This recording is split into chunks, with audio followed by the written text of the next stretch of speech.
after you have learned your spellings and your essays and gone through your textbook a few times already, revised it properly, still you feel that you haven't uh, scored as well as you wanted in English. So it is very important to learn to know how to write in exam for English so that you can score better marks. What are the things you may be missing as a result of which you're not getting the marks as you expect? Of course, the first important step, very, very important in English, is your handwriting. Imagine if your handwriting is not good, means which is illegible, then how difficult it is for examiner to read and understand. So your handwriting has to be legible. All of us may not have very neat handwriting, but it should be at least readable. So it should be legible. And if you feel that your handwriting is not so good, then you write neatly. Then you write the words slightly far apart so that it looks neat. So handwriting plays a very important part because it is the first thing when the examiner looks at your work and sees something crawling as if some ant has crawled on the paper, he is put off. So write something in legible, neat handwriting. Another way to make it appear good is, if supposing your handwriting was not so good, is by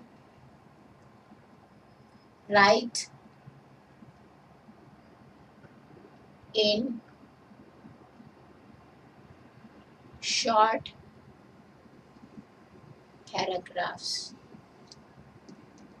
with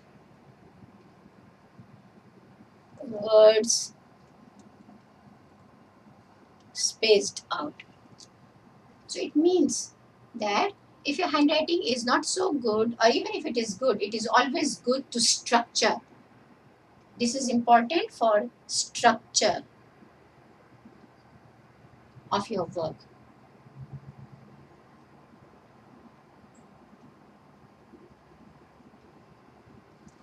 So if you write in short paragraphs with the words spaced out, then at least the examiner gets to know what you're trying to say. Otherwise, many times, for example, in the case of if you're attempting essays, essays you have to write 400 words, or sometimes they're called compositions. And compositions from primary school, it can go from anywhere 200 words to say 600 words by the time you come to secondary school. When you're writing such long essays or work to be read by the examiner, then it is all the more important that you have some structure. You can't expect examiner to understand what you have written if you have written all 600 words in one long story, and that also the haphazard way. So to make it look readable and understandable, then you need to structure the paras. Then only it will be comprehensible. Then in comprehension questions, many times you are given a comprehension passage and then you are asked some questions. So when you are attempting to do comprehension questions, because they are usually based on a passage, then the examiner has asked you something to write an account based on the given passage. So do not write your own ideas. Write the answer according to what is given in the passage. So sometimes the passage can be very general type. Suppose it is on some environmental issue, and then it may ask, what do you think it should be done? So what do you think is not what do you think really, it is what do you think based on the passage. So if the passage is suggesting stop burning the paper, then you have to write that answer. Do not write your own answer of planting more trees. So Comprehension questions need to be answer based on the passage given. Whatever the info given there, use that and answer the question, not your own information.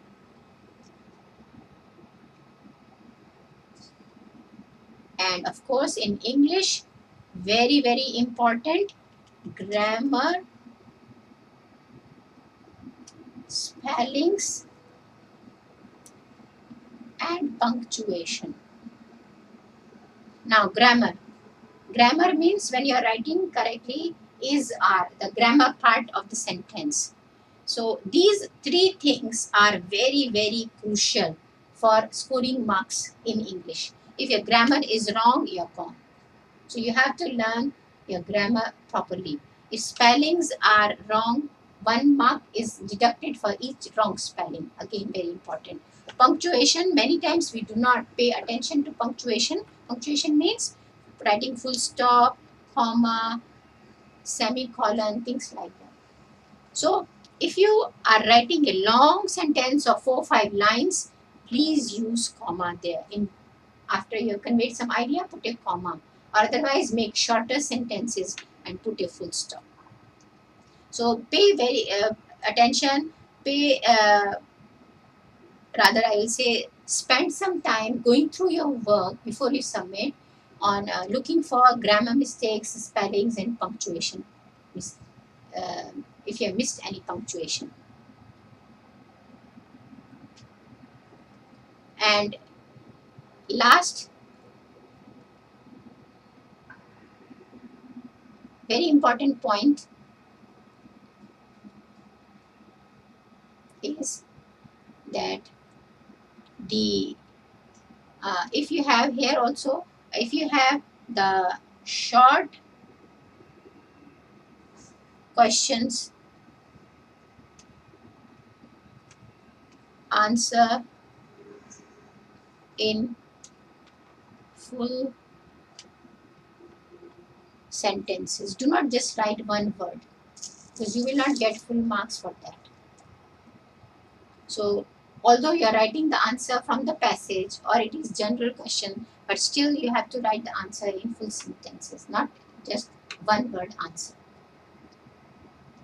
So if you are taking care of your grammar, spelling, punctuation, the way you structure your work, if you're taking care of all this, I am sure you will do well in English. Last, but very, very, very important point is reread your composition essay. I have found that answers, attempting the comprehension questions is not so big problem, because still when you're writing, you're reading the passage and answers are mostly relevant. But many times when you're writing your composition, you're writing 500, 600 words, then ideas, thoughts can go haywire. So it becomes very, very important that you reread it and see if there is any point missing. Is it making any sense? Did you make proper paragraph? Is there a connection in the paragraph? Is your grammar, spelling, punctuation all okay there? So reread your composition and essay, because it carries up to 40% marks of the paper.